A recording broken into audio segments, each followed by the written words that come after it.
안녕하세요.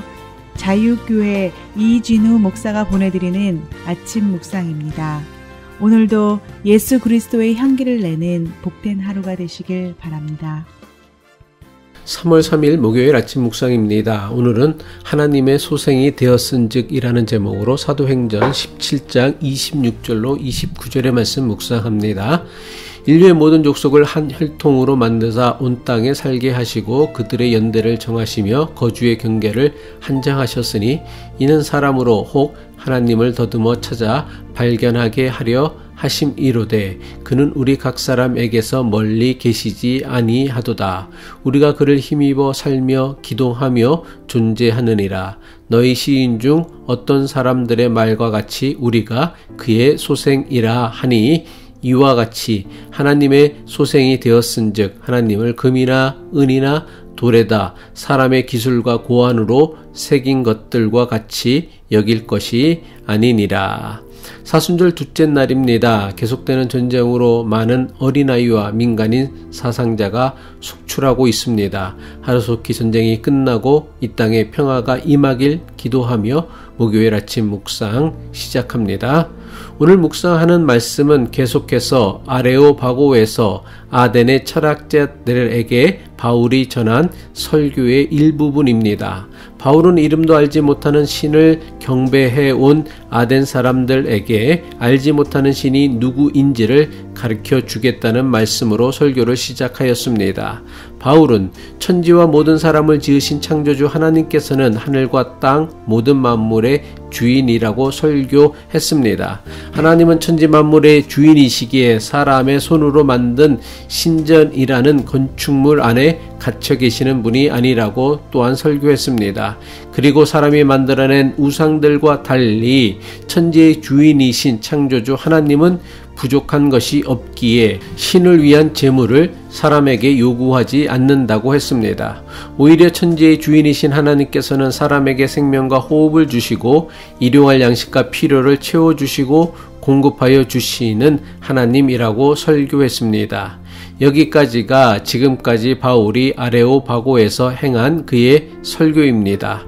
계속되는 설교에서 바울은 하나님께서는 인류의 모든 족속을 한 혈통에서 만드셨고 이들을 온 땅에 흩어져 살게 하셨다고 설교합니다. 사도행전 17장 26절이죠.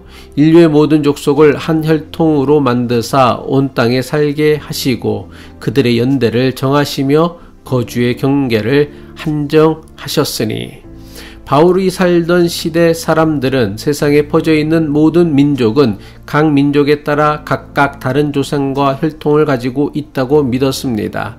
아덴 사람들 역시 자신들은 주변 다른 민족과는 다른 혈통을 가진 민족으로 자신들은 다른 민족들보다 더 우월한 민족이라고 생각했습니다. 하지만 바울은 천지 만물을 창조하신 하나님께서는 인류의 모든 족속을 한 혈통에서 만드시고 온 땅에 흩어져 살게 하셨다고 설교합니다. 여기서 바울이 설교하는 한 혈통은 하나님께서 창조하신 첫 번째 사람 아담을 의미합니다. 모든 인류는 하나님께서 지으신 아담의 혈통에서 나왔으므로 이 세상 모든 족속과 민족은 모두 한 혈통에서 비롯된 하나님의 피조물입니다.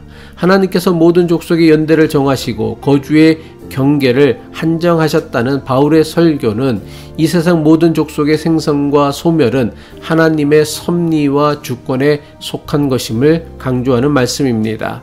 바울이 아레오바고에서 설교하고 있는 대상은 당시 아덴을 대표하던 에피쿠로스주의자들과 스토아주의자들이었습니다.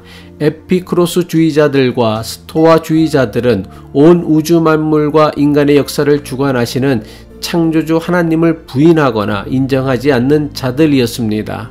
바울은 창조주 하나님을 부정하는 자들에게 우주 만물과 인간을 창조하고 다스리시는 창조주 하나님에 관해 설교한 것입니다.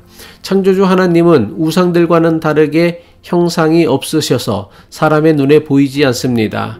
하지만 하나님은 우주 만물과 모든 민족의 역사를 주관하시기에 누구라도 하나님을 발견하려고만 한다면 하나님의 존재하심을 능히 확인할 수 있다고 설교합니다. 사도행전 17장 27절이죠. 이는 사람으로 혹 하나님을 더듬어 찾아 발견하게 하려 하심이로되 그는 우리 각 사람에게서 멀리 계시지 아니하도다. 바울은 천지를 지으신 창조주 하나님은 시대와 장소를 불문하고 계시지 않은 곳이 없으신 무소부재하신 하나님이심을 가르치는 말씀입니다. 비록 민족마다 나라마다 문화가 다르고 식습관이 다르고 예의범절이 다르다고는 하지만 사람 사는 기본적인 이치는 별반 다르지 않습니다. 왜 그렇습니까? 우리는 모두 창조주 하나님께서 지으신 한 혈통에서 비롯된 모두가 같은 존재이기 때문입니다. 비록 아덴 사람들이 창조주 하나님을 모른다고 하지만 이들도 창조주 하나님을 발견하려고만 한다면 누구나 그리고 어디서나 하나님을 발견할 수 있다고 설교합니다.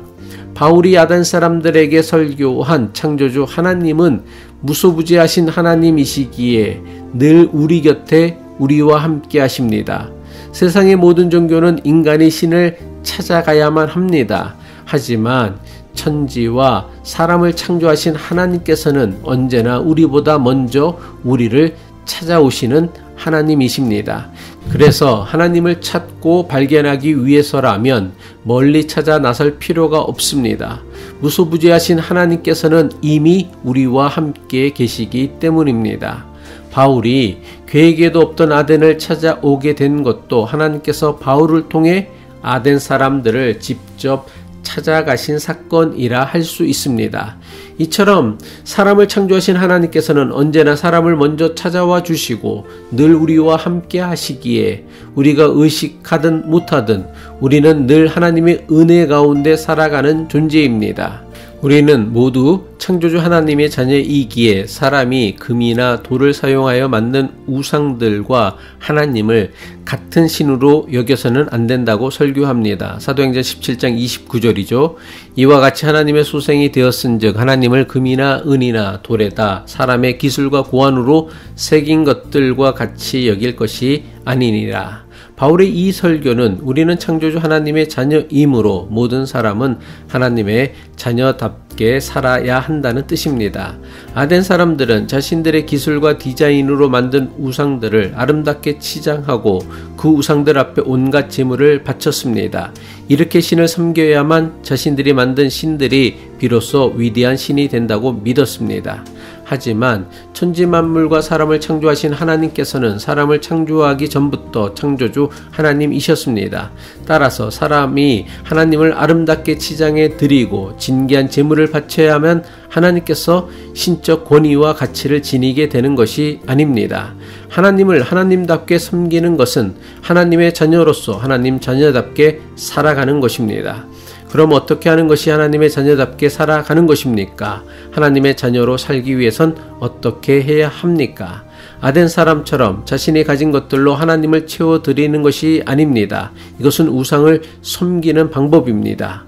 창조주 하나님을 섬기는 것은 하나님의 것으로 자신을 채우는 것입니다.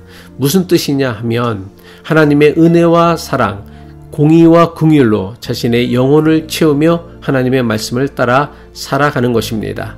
이것이 바로 창조주 하나님을 믿는 것이며 이렇게 할 때에 우리는 비로소 하나님의 자녀로 살아갈 수 있습니다. 기도하겠습니다. 인류는 모두 하나님의 한 혈통이며 자녀임을 잊지 않게 하옵소서. 인종으로 민족으로 자신이 속한 나라로 다른 민족이나 인종, 나라를 무시하거나 차별하지 않게 하옵소서. 창조주 하나님의 것으로 날마다 우리를 채워가며 하나님의 자녀로서의 존귀한 삶을 살아가게 하옵소서. 예수 그리스도의 이름으로 기도합니다.